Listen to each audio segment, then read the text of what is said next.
Good morning, everyone. The Norwegian Nobel Committee has decided to award the Nobel Peace Prize for 2022 to one individual and two organizations. The Peace Prize laureates represent civil society in their home countries.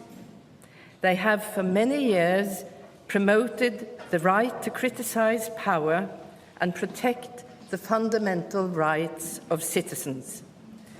They have made an outstanding effort to document war crimes, human rights abuses, and the abuse of power. Together, they demonstrate the significance of civil society for peace and democracy. This year's Peace Prize is awarded to human rights advocate Ales Bialiatski from Belarus, the Russian human rights organization Memorial, and the Ukrainian human rights organization Center for Civil Liberties.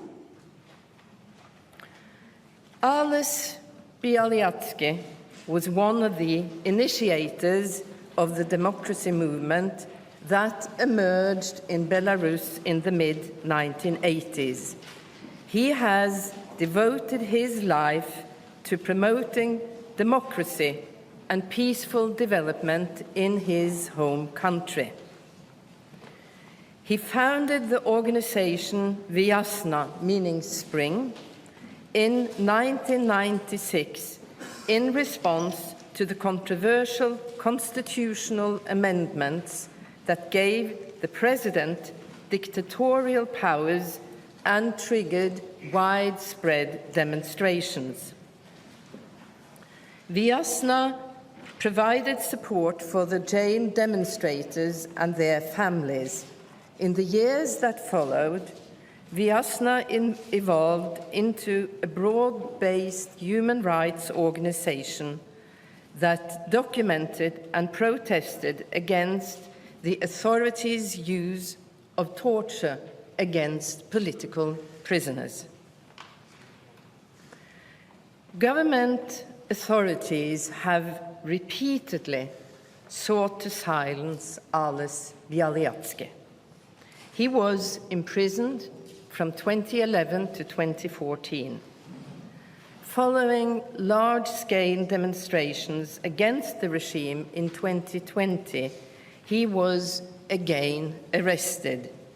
He is still detained without trial. Despite tremendous personal hardship, Mr. Bialiatski has not yielded 1 inch in his fight for human rights and democracy in Belarus.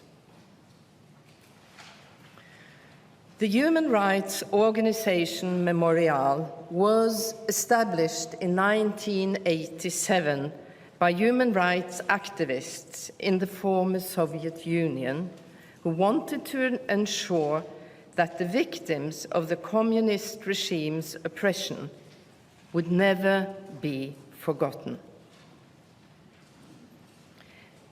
Nobel Peace Prize laureate Andrei Sakharov and human rights activist Svetlana Ganushkina were among the founders.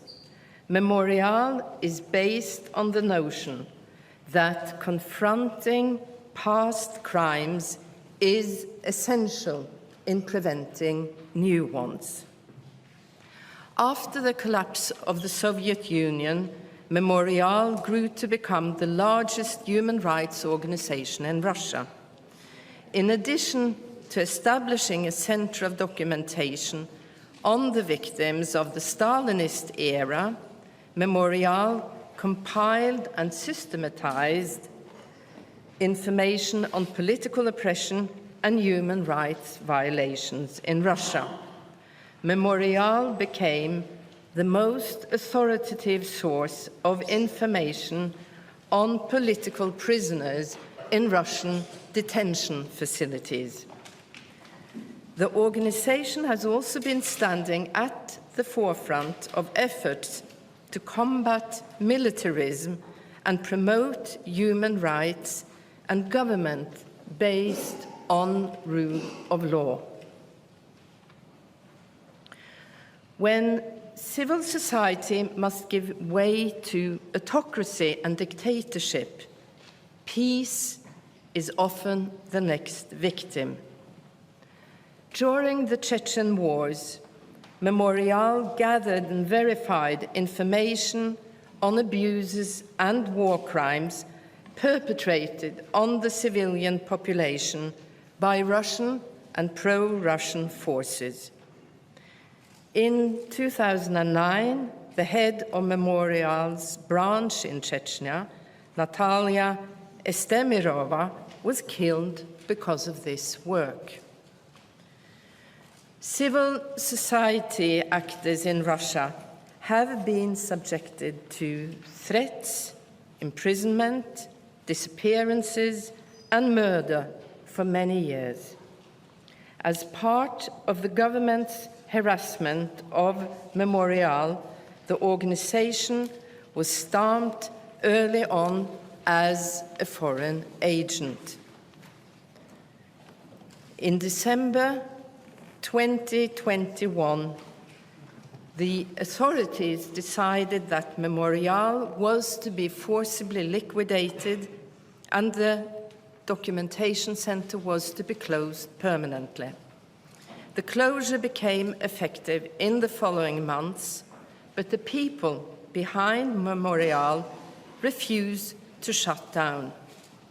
In a comment, Chairman of the board, Jan Rashinsky, stated, "Nobody plans to give up."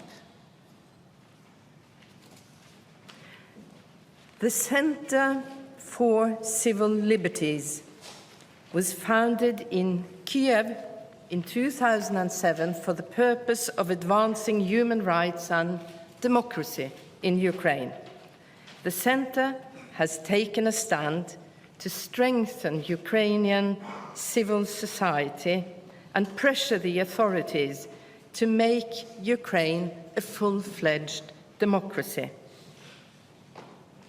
To develop Ukraine into a state governed by rule of law, Center for Civil Liberties has actively advocated that Ukraine become affiliated with the International Criminal Court.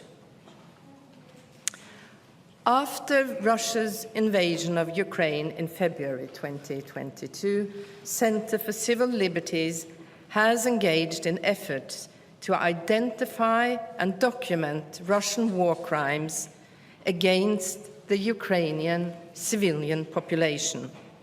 In collaboration with international partners, the Center is playing a pioneering role with a view to holding the guilty parties accountable for their crimes. By awarding the Nobel Peace Prize for 2022 to Ales Bialiatski, Memorial, and the Center for Civil Liberties, the Norwegian Nobel Committee wishes to honor 3 outstanding champions of human rights, democracy, and peaceful coexistence in the neighbor countries Belarus, Russia, and Ukraine. Through their consistent efforts in favor of human values, anti-militarism, and principles of law, this year's laureates have revitalized and honored Alfred Nobel's vision of peace and fraternity between nations, a vision most needed in the world today.